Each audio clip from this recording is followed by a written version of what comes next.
Sometimes we hear families talking about the empty chair at the holidays, a saying that has come to mean a family member is missing because they have passed. It is a visual and visceral reminder of what used to be, the other family member who no longer sits at our table.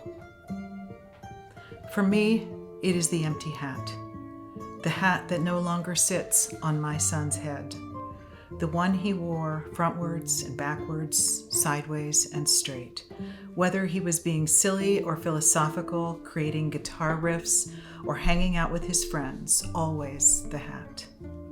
Last February, my world as I knew it came to an abrupt end. You always imagine a dignified goodbye, an end that you see coming, for which you can somehow mentally prepare, even when you're not ready to say goodbye. One where you can say all the things you would have had you known the end was near. This end was not dignified for either of us. I sat in a very full and trendy hair salon with color on my roots when I received the phone call that is branded on my brain. The phone call that takes you to your knees and sets your soul on fire. After a minute or two, as you give in to the flames, you realize the siren in your ears is the sound of your own voice.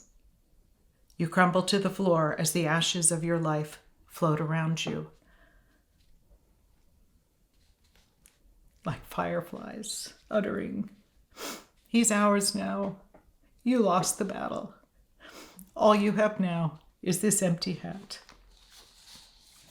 My son's passing was not dignified either. We had just spoken on the phone a few hours earlier. It was 5 p.m. on a Friday night. I remember noticing because Parkley Pharmacy closed at 5:30 and I had just driven into the parking lot. I gladly missed the store's closing. I would have sat in that parking lot for hours to continue the conversation with Jonathan. He told me he had left rehab earlier that morning because he was doing so well and they needed the bed. He returned to his apartment, home, and was planning to do laundry that night. He had connected with his sponsor and his recovery supports. I reminded him that his doctor and I had an aftercare program lined up for him. He could live there and even get a job and be surrounded by others in recovery. He would attend outpatient care and group meetings and have a counselor and doctor and get a bike and learn to live again. He said, "That sounded good, Mom, and let's talk in the morning." We said goodbye, and I love you. Always, I love you. Approximately 10 hours after we spoke, my son used 2 bags of heroin fentanyl labeled "Don't Go to Sleep." It is what they refer to as a hot batch. According to his phone records, he purchased a bundle, which is 10 bags, at 9:30 in the morning. He made a phone call to his dealer friend on his car ride home after treatment and picked it up at the laundromat across the street. Ironically, his friend is a young guy John had helped many times to get into treatment. He always ran, but John never gave up on him. I learned this by piecing together text conversations left on John's phone, which later led to an arrest and seizure of 927 bags of heroin fentanyl labeled "Don't Go to Sleep."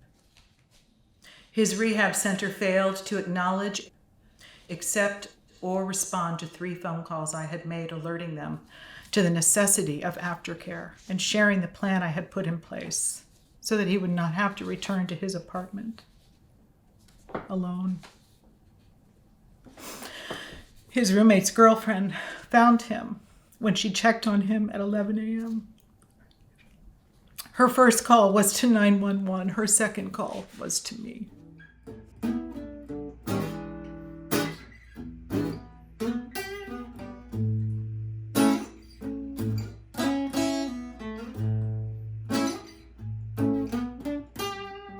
All I have left is hope.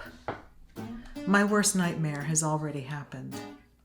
My son's addiction and ultimate demise almost took me down with him over the 13 years we lived with this reality and now most profound loss I never imagined. In the past 10 years, I've been hospitalized for endocarditis, osteomyelitis, mitral valve repair, hip replacement, breast cancer, and all the associated surgeries. Since his death, I've been diagnosed with hypertrophic cardiac myopathy. My heart is broken. But every day I walk into my recovery coach workshops and see nothing but hope in the faces of those who come to learn and be inspired to serve and walk beside others with this debilitating yet totally treatable condition. I now have the hindsight of knowing what matters most when a family struggles with mental health and substance use challenges. Caregivers that genuinely care, and methods and practices based on evidence, not opinion and judgment. I now know that our addiction treatment system of care is broken and siloed, and that there are organizations like the Villa who are willing to challenge the status quo, that know the vulnerability of people leaving detox treatment without recovery, community, and medical supports, and thus creating a seamless transition of care that includes life-saving medications, aftercare, and peer support. I now know that the unconditional acceptance that I, as a family member, offered my son likely extended his life. In the last year of John's life, he recorded well over 300 pieces of music like the one you heard, that we continue to discover, that illuminate the joy and freedom he felt when he created music. He knew without exception that he was always welcome, unconditionally loved, and radically accepted by a family who will never fill the giant hole left in his absence. His life mattered. His name is John.